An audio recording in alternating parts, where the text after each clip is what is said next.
Welcome back to Preppin on a Dime. I'm your host, Brian Raybon, owner and operator of Provident Life Solutions, an emergency preparedness coaching firm.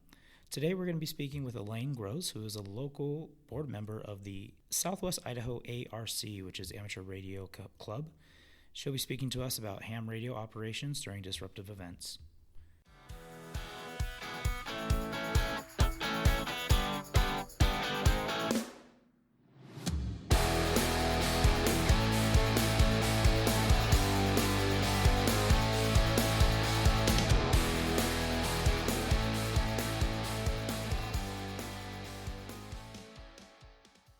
We're back with Elaine Gross, who is a ham radio communications expert, who also is a board member, is that correct, of the Southwest Idaho Amateur Radio Operators Club.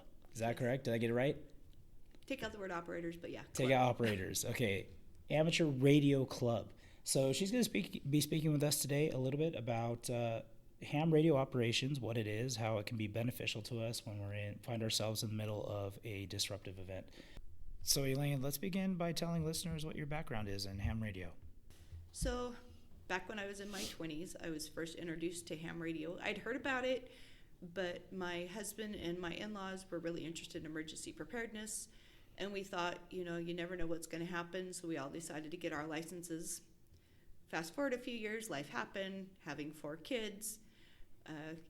Ham radio kind of went by the wayside. We used it a little bit here and there, but then my husband and I separated and time went by, and after 10 years, you can't use your license anymore. After 12 years, you have to retest. So fast forward to about 2016, 2017, we were out. My new husband and I were hiking with his son and my son and one of our foreign exchange students out in the Oahes.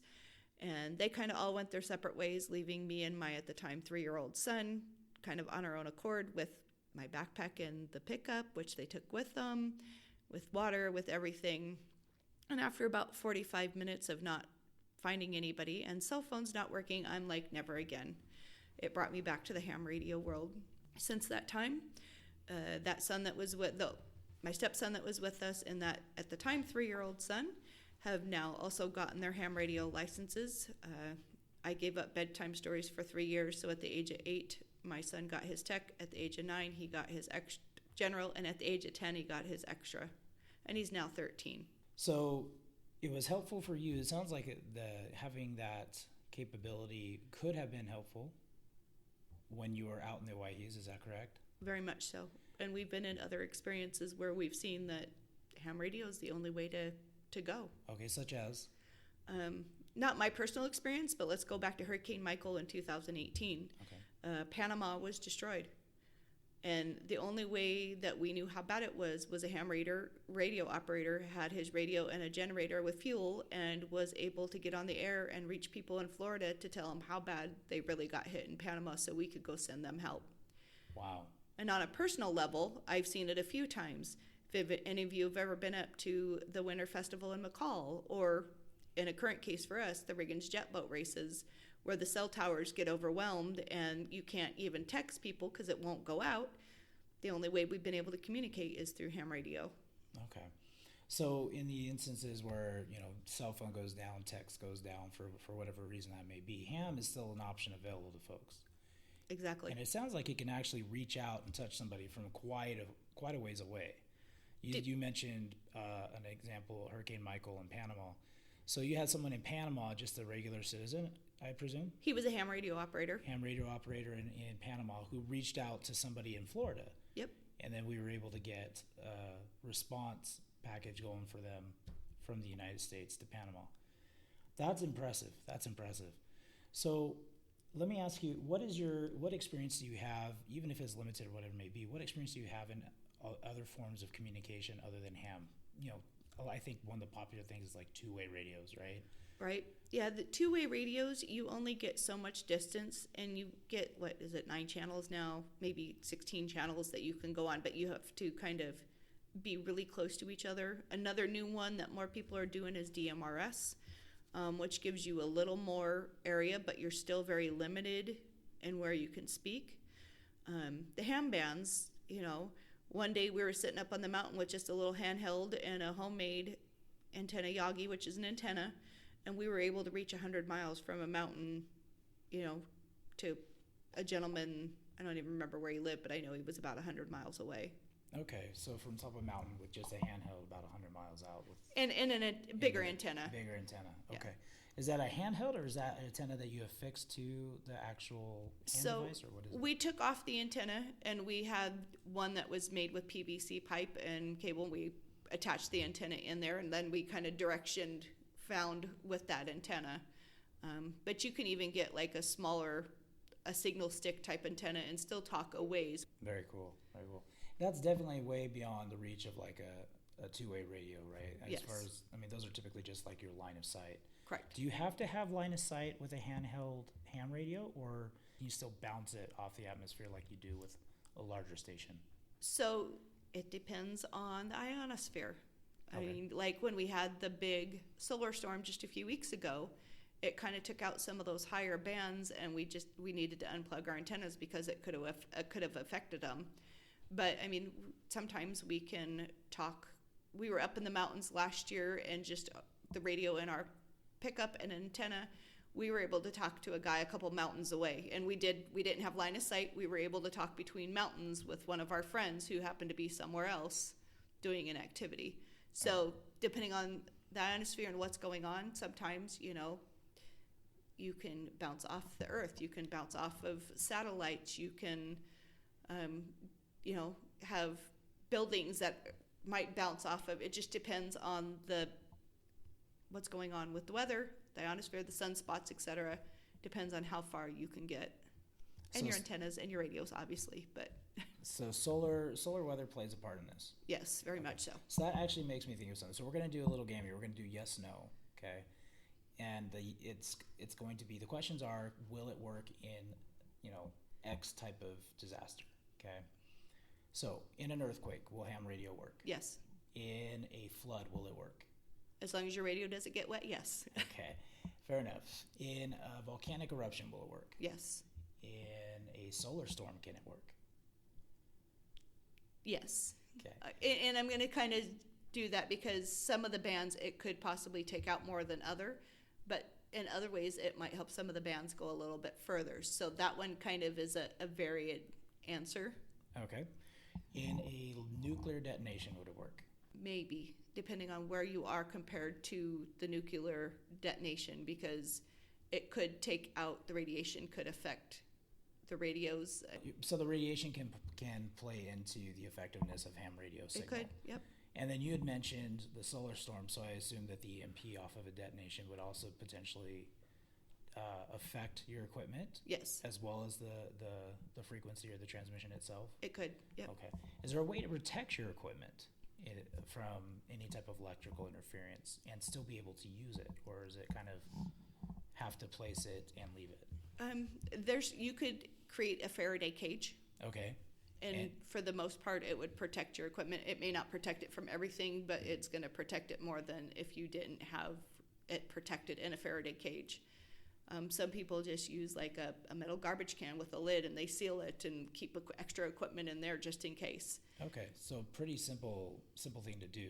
It can be. Protect your equipment. And depending on how much you want to spend, you can go a whole lot more expensive and buy really expensive stuff. But I know of some people that just have like a metal garbage can and they've taped it up and have equipment in there in case of an emergency. Okay. Since we're talking about expense, how expensive is ham radio operation in terms of setting yourself up, getting into it initially? What are the initial costs? So the first initial costs, and it's up to you. You can look at Ham Study online, or hamstudy.org, excuse me, or you could even go online and print the questions and answers and study them. So when you go, you actually have to be FCC licensed. So you have to go in and test for your ham radio license. So unlike GMRS, you just pay a fee and you can talk on the GMRS. With ham radio, you have to pay, or you have to test and be able to pass the test through the FCC to be able to get your license. Some clubs or some organizations will charge you to test. You can look for anybody that tests with Laurel. They actually test for free. So that would save the money. There is a $35 fee from the FCC to get your license now. We can't change that. And I would suggest, as you are getting into radio for the first time, you could buy an expensive one. Like, a lot of people don't like the Baofengs, but that's a good starter radio. That's only like $45. And then you could buy a signal stick antenna, which is another $40. So like $100 to get you going. But my big suggestion is find a club that goes out and uses equipment, and find what you like. Use their equipment to begin with, to kind of become familiar and see what it is you like. Because you can, like I said, you could start at $50 to $100 and you could be paying tens of thousands of dollars. But, everybody's budget is different. And like I said, good way to start is just start small with something cheap and expensive, and then use other people's equipments, come to activities. Southwest Idaho Amateur Radio Club has a meeting, we do an activity every month. So we always allow people who aren't ham radio operators to come and try out our equipment, or even new ham radio operators, especially because we want them to learn how to use the ham radio. Once you pass the test is when the real learning begins. Since we talked about the FCC is the one that controls ham radio licensing, right? Correct. Are the rules, for lack of a better term, are they scary? I mean, is it difficult to follow the rules? Should we be afraid of, getting fined left and right? Or is it something that's fairly simple? Kind of once you get the hang of it, you're there, you know what you're doing, and you don't really need to worry about it. That's a great question. Once you know kind of the expectations are, especially in each class, and you stay within that boundary, you shouldn't fear the FCC at all. Now, if you're, a technician class and you're trying to do extra class stuff, then you might have somebody come after you. Now, once in a while, everybody makes a mistake. Once in a while, you might get off a band a little bit or do something, but as long as you're not doing it all the time and you try to stay within the bands you're licensed to, you shouldn't fear the FCC at all. You have a communication option that is going to be available to you, I don't want to say 9 times out of 10, but really quite frequently, more frequently than maybe something like a cell phone or text. Or the internet. Or the internet. Yeah, that's a great point. I think about how much information we try to gather, how much, information we try to obtain on events that occur through the internet. If that wasn't an option, how would we get that information? NOAA has their little radios, but that's very one way, right? You don't have a way to reach out to somebody else. You just get kind of a little bit of whatever's available. Valuable tool, but certainly doesn't fill all of the needed gaps, right? Right. Well, and even, there's even limitations with ham radio. Okay. So here's another example from the Riggins jet boat races. Sometimes you can talk into a repeater, and then kind of it gets a little bit further out so people elsewhere can hear you. Well, while we were there, one of our repeaters went down. I am net control for a bunch of events like the Riggin jet boat races and some ultramarathon races and other big events around the state of Idaho. And without that, I could not communicate because I wasn't too far from the start line. I could not communicate with the finish line. Well, this is life and death situations. If something happened to one of those boats, I need to know where the last place they were seen. If there's an accident, how to stop the race, to pause the race. So what we ended up doing is called relay. I would talk to one boat, he talked to another boat who was able to hear the finish line, and then they relayed back to me the information so I knew when the boat's finished. So even in an emergency, it's okay to relay. The most important thing is having that very accurate information.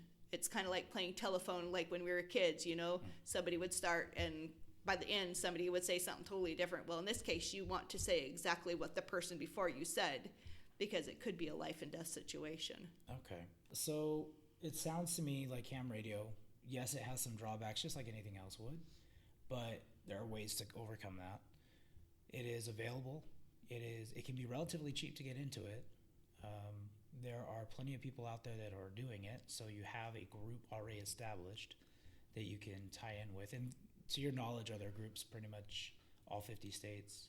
Most states have different groups. How active they are, I don't know. I know there's a really active group in Utah. And I know in the Treasure Valley, we have the most active group. We do have pizza once a month on the first Thursday of the month at the Idaho Pizza in Meridian. But then we go and practice. So in June, we're actually going up to Tripod Meadows for the weekend and practicing different bands running at the same time and trying not to interfere with each other to make contacts with other people. Just so we're practicing all the time. And because if you don't practice, you're not going to know what to do in an emergency.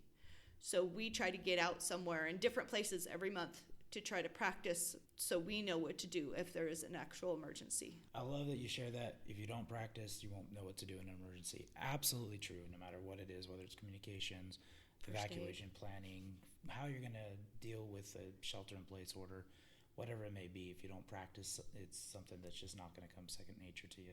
Elaine, I appreciate your time. If folks are interested in getting involved, if let's say that they're here in the Treasure Valley, Idaho, or elsewhere, where can they go to get information on groups, on products, on licensing, etc.? Okay. They can, if they have Facebook, they can look us up at Southwest Idaho ARC. We're always more than welcome to talk to people and explain to them how to go about getting their licenses, how to practice if they're not sure about something. They can also go to Ham Club online. They can look for different clubs, or they can look us up, Southwest SWIARC, and it talks about where our events are, when they are. Everything we do is family friendly because it's not just an old man activity. It's something we want the future generations to also do, because I hate to say it, we may have some issues now, but in the future, I have a feeling our kids are going to have more issues than we do now. And to be able to have a way for them to know how to communicate besides technology, internet, phone, whatever, it's going to help them in the future as well. You might find other clubs on there as well.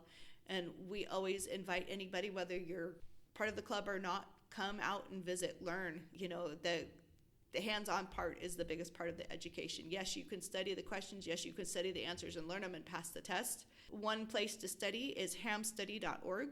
You can go on there. They do have an app you can put on your phone. Android, I think it's free. Apple, I think it's like $5. But the nice thing is once you pay for it, it actually has the tech questions, the general questions, and the extra questions. And then once you start getting, and it has practice tests. So once you start getting 80% on there at a constant level, you're ready to test. If you want to get kids involved, a good way to do it is to go on to whatever your browser is and type in ham radio tech questions and correct answers and download it and start studying with your kids. Elaine, thank you again for taking time to come and speak with us about the value of ham radio operations during disruptive events. Folks, if you're interested in getting involved yourselves, feel free to take a look down below in the description field. We have posted some of the links that Elaine has shared with us as to where you can go for testing, licensing, and equipment questions, as well as a link to the Amateur Radio Club database online, which can help you tie into a club in your area. If you have any further questions, feel free to hit me up in the comment section below. You're also welcome to reach out directly to Elaine. She has provided her email for anyone that is interested or has any follow-up questions.